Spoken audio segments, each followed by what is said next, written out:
আজকের এই যোগটা পূর্ব ইউনিয়নের বিকাশী সম্মেলনের সম্মানিত সভাপতি উপস্থিত আপনাদের মাধ্যমিক মানুষের নেতা সাবেক সংসদ সদস্য আবু ভুয়া সাহেব উপস্থিত আমার সাথে আগত কুমিল্লা থেকে কুমিল্লা মহানগরের সভাপতি ভাই আবু, কুমিল্লা আহ্বায়ক কমিটির সদস্য সুজন, সাথে আছেন আজকের এই অনুষ্ঠানের দায়িত্বে যারা আছেন বিভিন্ন আহ্বায়ক আলী আকরাম ভাই এবং কৃষক দলের সভাপতি মোস্তফা এবং ভাই মিলন ভাই এবং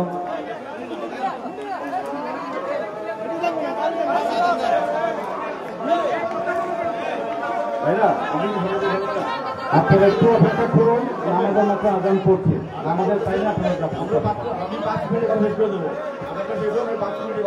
5 মিনিট 2 মিনিট কথা শেষ করে দেবো।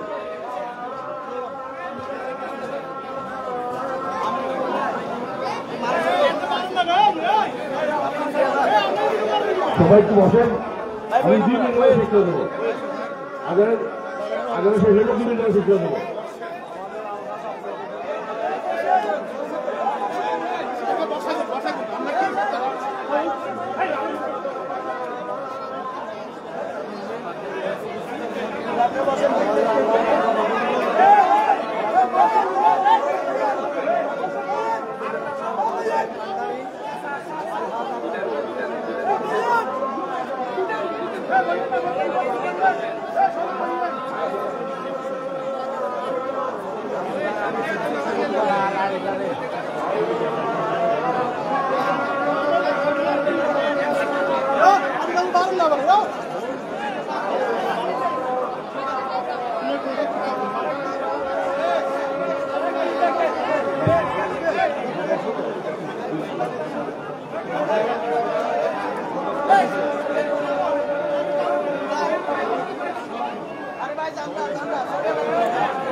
কথাটা বন্ধ করে সবাই একটু কথাটা বন্ধ করে আমি জিবি দেবো, শেষ করবো, ঠিক আছে?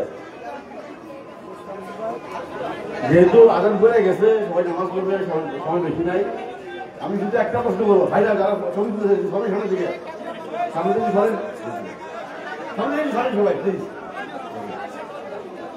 আপনাদের যে 9টা ওয়ার্ডের থেকে আপনারা সবাই কাউন্সিল হিসেবে আসছেন, আমি শিওর আমাদের যে কুমিল্লা থেকে আসে তারা অলরেডি জিজ্ঞাসা করছে, তারপরে আমার মনে শান্তি জানতে চাই আপনাদের কমিটিগুলি কি আপনাদের ওয়ার্ডে গিয়ে কমিটিগুলি হয়েছিল?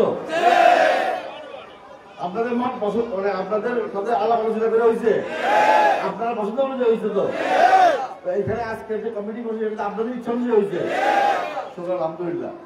আমাদের ভারপ্রাপ্ত চেয়ারম্যান সাহেব তারেক রহমান সাহেব এটাই চাইছিলেন, উনি আমাদেরকে নির্দেশ দিয়েছিলেন যে আমাদের মূল নেতা, আমাদের দলের সবচেয়ে শক্তি আর সবচেয়ে শক্তি সেগুলো তৃণমূল, আমাদের ওয়ার্ডের নেতারা, আমাদের ওয়ার্ডের এবং ইউনিয়ন নেতারাই হলো আমাদের আসল শক্তি।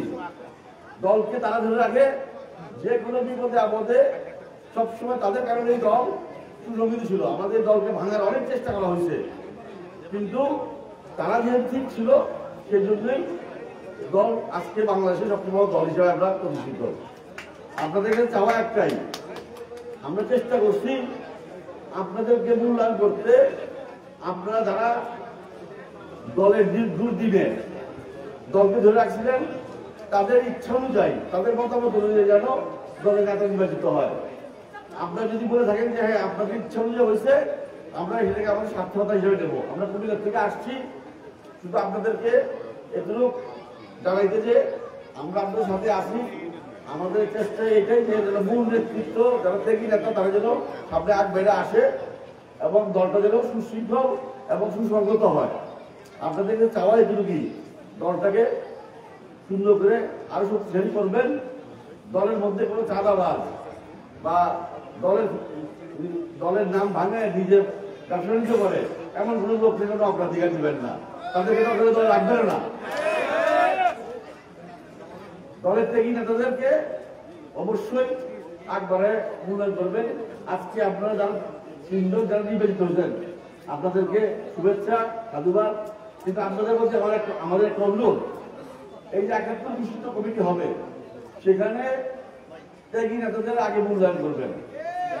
যারা দলের দুর্নীতি দেয়, দলকে ছেড়ে যায় না, দলের পাশে ছিল, তাদেরকে সবাই মূল্যায়ন করবেন এবং যোগ্য নেতৃত্বকে যোগ্য পদে আসীন করবেন। আমাদের অবশ্যই মা বোনেরা 15% বেশি যেন নারী নেতৃত্ব থাকে। বিশেষ করে মা বোনেরা এখানে আসছে, সেজন্য আপনাদের অনেক ধন্যবাদ, কষ্ট করে এখানে উপস্থিত হয়েছেন। আপনাদের একটা বিরাট দায়িত্ব আছে মা বোনেরা, কারণ আপনারা এই বাংলাদেশের অর্ধেক। আমাদের তো আমরা সেটা তো আর ঘরে ঘরে ঢুকতে পারবো না, এবার পর্দার ব্যাপার আছে। আপনারা পারবেন, আপনারা যদি একটু ভাগ করে নেন, যার যার পাড়া যার যার গ্রাম, এইভাবে যদি নিজেরা একটু সব ঘরে ঘরে গিয়ে মা বোনদের বুঝান যে দেশনেত্রী এবং খালেদা জিয়া তার সারাটা জীবন আপনাদের জন্য কি করছেন, এই দলের জন্য কি করছেন, এই দেশের জন্য কি করছেন, তাহলে দাঁড়াই হবে। অন্য আরেকটা দল এর কিছু মহিলাদের ঘরে ঘরে পাঠিয়েছে, বলে তাদের দলটা করলে বলে বেহেস্তে যাবে। বেহেস্তে কে যাবে? আল্লাহ ছাড়া কেউ যাবে রে ভাই। অথচ তাদের এরকম কথা আছে যে তাকে দল করলে বলে বেহেস্তে যাবে। এগুলি এইসব আমাদের বাংলাদেশের বিভ্রান্ত না হয়, এটা বুঝাইতে হবে। তো আপনাদের অনেক দায়িত্ব আছে। আর আপনাদের কাছে আরেকটা অনুরোধ, এই যে ৭১ বিশিষ্ট কমিটি হবে, এখানে যেন একজন আওয়ামী লীগের নাম না আসে ভাই। আপনারা যারা ওয়ার্ডের মূল নেতৃত্ব, এটা আপনাদের দায়িত্ব যে আপনাদের ইউনিয়ন কমিটিতে কার কার নাম আসছে এটা দেখবেন এবং সেখানে যদি একজন বিতর্কিত লোকের নামও আসে যার দ্বারা দলের নেতা কর্মী অত্যাচারিত হয়েছে বা আওয়ামী লীগ করতো, আওয়ামী লীগের নামে মানে কমিটির নাম ছিল, এরকম কোন লোকের যদি স্থান আমাদের কমিটিতে পায়, কোনো মতেই সেটা মানবেন না এবং আমাদেরকে অবশ্যই জানাবেন, ঠিক আছে? এই আপনাদের কাছে চাওয়া, এর বেশি না। যেহেতু আমাদের সময় হয়ে গেছে, আমি আর কথা বাড়াবো না। আপনার দেশ জন্য দোয়া করবেন, তারিখ জন্য দোয়া করবেন, আমাদের জন্য দোয়া করবেন। আসসালামু আলাইকুম, ভালো থাকবেন।